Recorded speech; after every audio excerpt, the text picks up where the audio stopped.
सभी शिक्षक साथियों को नमस्कार। आइए जानते हैं हिंदी उपचारात्मक शिक्षण पंजिका किस प्रकार बनेगी। हम सभी को ज्ञात है 50 दिवसीय उपचारात्मक शिक्षण पूरे यूपी में चलाया जा रहा है। यह हिंदी भाषा और गणित पर विशेष जोर है। सभी की हिंदी भाषा की ट्रेनिंग हुई है, जिसमें शिक्षक संदर्शिका और कार्यपुस्तिका के विषय में बताया गया था। शिक्षक संदर्शिका में 2 भाग हैं। पहला, अपेक्षित अधिगम संप्राप्ति दक्षताएं, जो प्रत्येक दिन की अलग अलग दक्षता के पर आधारित है। दूसरा, शिक्षण योजनाएं, जो प्रत्येक दक्षता के अनुसार है। दूसरा भाग है कार्यपुस्तिकाएं, जिसमें कार्यपत्रक दिए हुए हैं जो दक्षता के अनुसार है। इसमें आप सहायक सामग्री में फ्लैश कार्ड, टीएलएम, दीक्षा ऐप, यूट्यूब वीडियोस का प्रयोग कर सकते हैं। इसका चौथा भाग है पुनरावृत्ति एवं आकलन। सप्ताह में 5 दिन तो हम बच्चों को जो हमें शिक्षण योजनाएं दी गई हैं उसके अनुसार पढ़ाएंगे, और छठे दिन बच्चों का पुनरावृत्ति कराया जाएगा और उनको आकलन करवाया जाएगा। इससे पहले हमें बेसलाइन आकलन करना है बच्चों का, जो हमें 17 अप्रैल से 24 अप्रैल के मध्य करके उसको अनुसार ABC समूह बना लेना है। बेसलाइन आकलन प्रपत्र। बेसलाइन आकलन के लिए सबसे पहले हमें एक पेपर बनाना है, जिसमें कुछ पॉइंट हैं। यह जो भी मूल्यांकन होगा विद्यार्थी स्व विवेक से करेंगे। विद्यार्थी के लिए सभी प्रश्न अनिवार्य हैं। प्रत्येक प्रश्न 3 नंबर का है और कुल 25 प्रश्न है, अर्थात जो हमारा पेपर है वो 75 नंबर का है। स्वच्छ एवं साफ लेखन में उत्तर देने का सभी बच्चे प्रयास करेंगे। बेसलाइन आकलन प्रपत्र में इस प्रकार हमने 25 क्वेश्चंस दिए हुए हैं, जिसमें कुछ क्वेश्चंस पढ़ने के हैं और कुछ लिखने के हैं। पढ़ने से हमें पता चल जाएगा कि हमारा बच्चा वर्णों को पहचानता भी है या नहीं। यदि नहीं तो हमें उसको वहीं से लेकर चलना होगा। हर क्वेश्चन का अपना एक लर्निंग आउटकम है। उसी लर्निंग आउटकम के आधार पर हम बच्चों की एक सारणी बनाते हैं। ये पेपर है। इसके बाद अधिगम परिमाण आधारित प्रगति विवरण किस प्रकार करेंगे, आइए देखते हैं। इसके लिए सबसे पहले हम एक क्रम संख्या बच्चे का नाम करेंगे। फिर हर प्रश्न का एक लर्निंग आउटकम है। जैसे प्रथम प्रश्न का है वर्णों का ज्ञान होना, दूसरे का है अमात्रिक शब्दों को पढ़ लेना, तीसरे का मात्रिक शब्दों को पढ़ लेना, चौथे क्वेश्चन का है अक्षरों को मिलाकर शब्द बना लेते हैं, पांचवें क्वेश्चन का है अमात्रिक और मात्रिक शब्द सुनकर लिख लेते हैं। इसमें हमें बच्चों को कठिन शब्दों का इमला बोलना है, जिसमें अमात्रिक और मात्रिक दोनों प्रकार के शब्द लेने हैं। फिर क्वेश्चन नंबर 6 का है वाक्यों को पढ़ लेते हैं। इसमें कुछ वाक्य लिखे हुए हैं, 3 हमने, तीनों का एक एक नंबर है, और अगर वो पढ़ लेता है तो उसको उतने ही नंबर मिल जाते हैं।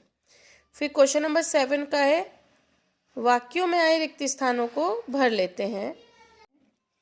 क्वेश्चन नंबर 8 का लर्निंग आउटकम है शब्दों के विलोम बता देते हैं। क्वेश्चन नंबर 9 का पर्यायवाची शब्दों का ज्ञान रखते हैं। क्वेश्चन नंबर 10 का मुहावरों का प्रयोग कर लेते हैं। इसमें हमने मुहावरे दिए हैं, आप पीछे पेपर में देख सकते हैं, और उनका अर्थ बताते हुए उनका प्रयोग करना है। क्वेश्चन नंबर 11 में प्रत्यय का प्रयोग कर लेते हैं। क्वेश्चन नंबर 12 में उपसर्ग का प्रयोग कर लेते हैं। क्वेश्चन नंबर 13 में उचित विराम चिन्हों का प्रयोग कर लेते हैं। क्वेश्चन नंबर 14 में संज्ञा शब्दों को चिन्हित कर लेते हैं।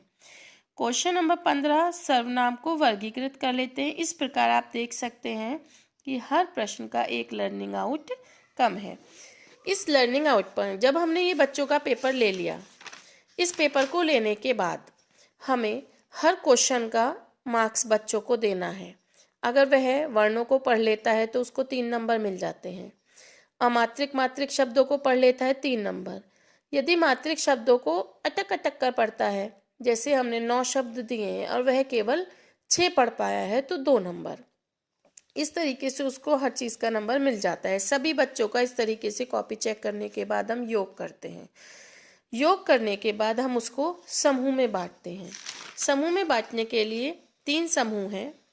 समूह 1, जिन विद्यार्थियों के प्राप्तांक 35 से 75 के मध्य होते हैं उनको समूह ए में रखना है। समूह बी, जिन विद्यार्थियों के प्राप्तांक 26 से 34 के मध्य होंगे उनको बी समूह में। जिन बच्चों के प्राप्तांक 25 या 25 से भी कम है उनको सी समूह में।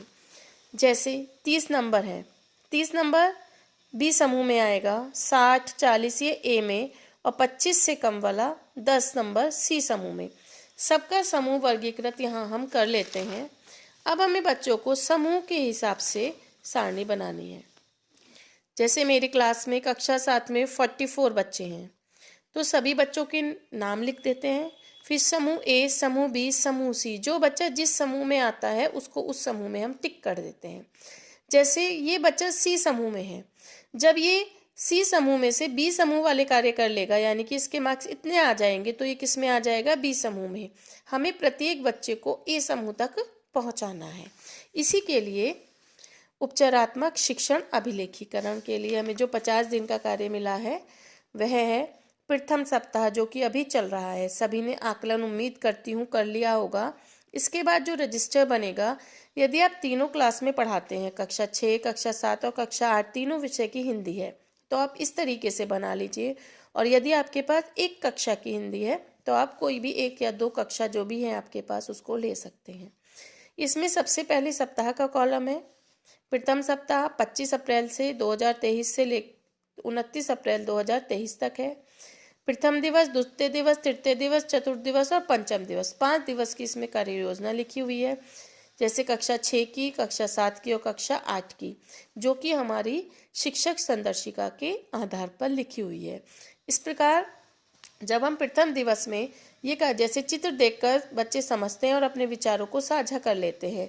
ये कराने के बाद, ये शिक्षण योजना कराने के बाद जो हमें कार्य पुस्तिका की PDF है उसके चित्र को बना करके या उसमें जो भी कार्य दिया गया है उसको दे करके बच्चों से वो करवाना है। प्रथम दिवस के 3 पत्रक हैं, कार्यपत्रक हैं, द्वितीय दिवस के भी इसी प्रकार, तृतीय, तो हर कार्यपत्रक को हर कार्य दिवस में हमें पूर्ण करवाना है। धन्यवाद।